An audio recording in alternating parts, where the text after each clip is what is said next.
Let's talk about profits in beverages. Whether you're a bartender, a server, or a fast food cashier, there's no doubt that you can build a check average, which results in higher profits, by selling beverages to your guests. Whether it's a soft drink, beer, wine, or mixed drinks, the profit margin is higher on most drinks than any food item, so it's an area that is definitely worth focusing on. Let's start by revealing some bartender secrets to sales success. These have probably been used on you and you might never have even known it. Nodding. We talked about how important nonverbal communication is in our look at training servers to sell, but here's where a nonverbal move can directly result in a bigger order. Nodding while recommending a drink order is an effective upsell technique. Salespeople call it the Sullivan nod, which is a subtle nod about 15 degrees when you come to an item in a list that you want your customer to purchase. They say it works best if you're presenting a list of 5 items. This is something you'll want to practice to get right, as it is subtle. You don't want to look like a bobblehead doll with a spring in your neck. Eye contact. Looking someone directly in the eye when you make a recommendation makes them more likely to buy because you're building trust. The eye contact makes a connection that communicates sincerity and trustworthiness.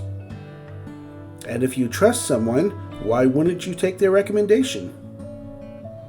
Voice inflection and speed. The voice is a huge area to focus on.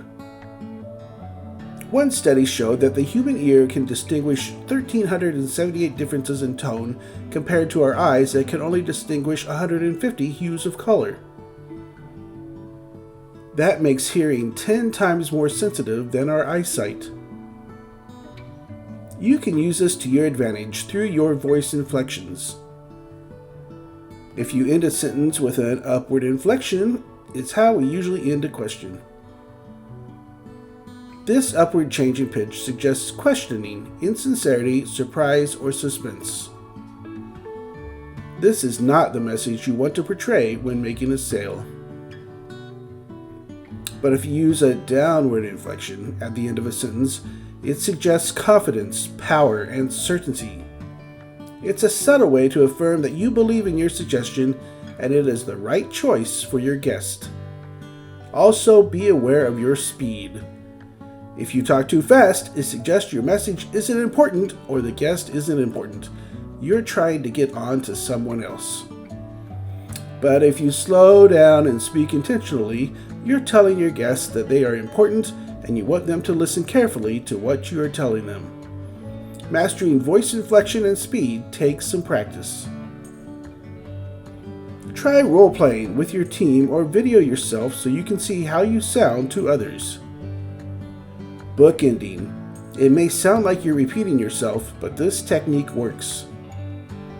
Bookending is when you mention the item you're trying to sell twice, once as the first item in a list and then again at the end of the list. It would sound something like this for someone who asks about your IPA choices. We have 10 Barrel Brewing Imperial, the Sun River Brewing Hazy, the Stormbreaker Brewing IPA, or yeah, that 10 Barrel Brewing Imperial. Try it a few times and it will sound totally natural. Upgrade your liquor. The goal is to move a guest up a level when they order a drink. If it's a well liquor, upsell to a call liquor, or a call to a premium, or a premium to the top shelf super premium choice.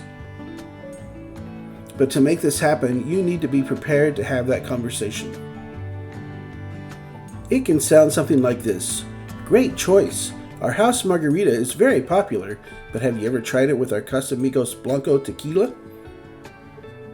It's made in the Jalisco Highlands from 100% agave and distilled for at least 2 months. Oh, and one of the co-founders is George Clooney. Stories sell, so the more details that you can share about a brand's origin and authenticity, the more likely it is that you'll make the sale. This also isn't limited to alcoholic drinks. You can apply the same concept to soft drinks. If someone orders generic root beer, introduce them to your premium bottle of locally brewed root beer. Same for lemonade. Offer an upgraded lavender or key lime lemonade. In addition to sales techniques, strong beverage profits are also dependent on your beverage menu, what you choose to sell, and how you choose to market the choices. First, let's talk about the actual menu. How many times have you gone to a restaurant and couldn't find beverages on the printed menu? You know the classic question that's always asked at that point. Are you a Coke or Pepsi place? That's a lost opportunity at that point. If you want to increase profits from beverages, you have to feature your beverages. Whether they're printed on the menu, on a table tent, on the placemat, or a digital signage, guests need to know what you want them to buy. And consider using one of the beverage hooks that increase the chances that each guest will order a drink. These include free refills, bundling beverages into value meals, locally sourced craft beverages, promotions like buy the drink, keep the cup.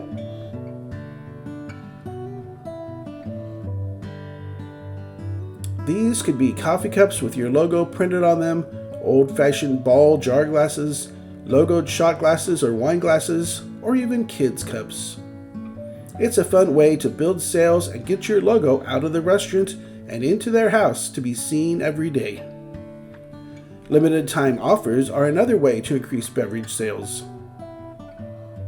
The easiest way to create these is to tie into the seasons.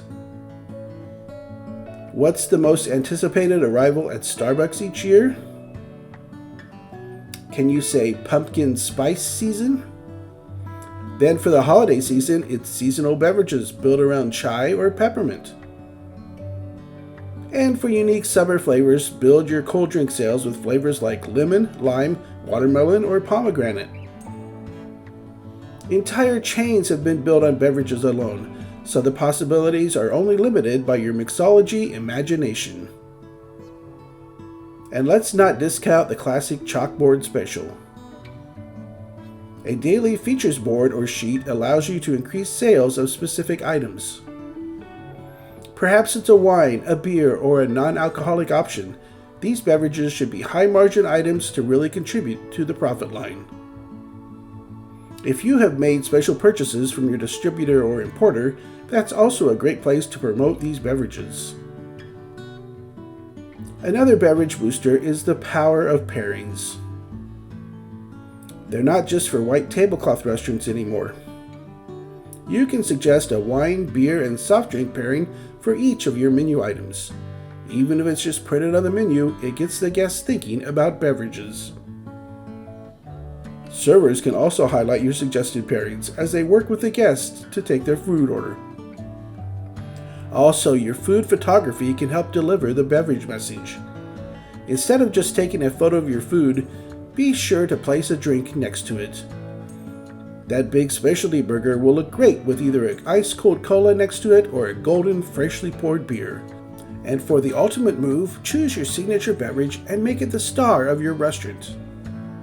A great example of this is the oldest restaurant in Portland, Oregon, Huber's Cafe.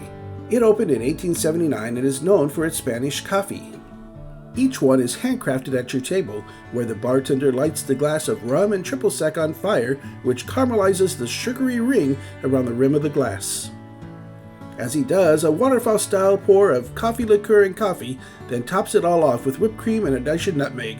Guests are mesmerized by the experience. Your signature beverage may not be quite as involved, but perhaps it's a special beer that's made by a local brewer just for you, or a hand-dipped milkshake served with the extra side in the metal mixing cup. Whatever it is that fits your concept, a signature beverage with a healthy profit margin is a great way to boost your beverage program.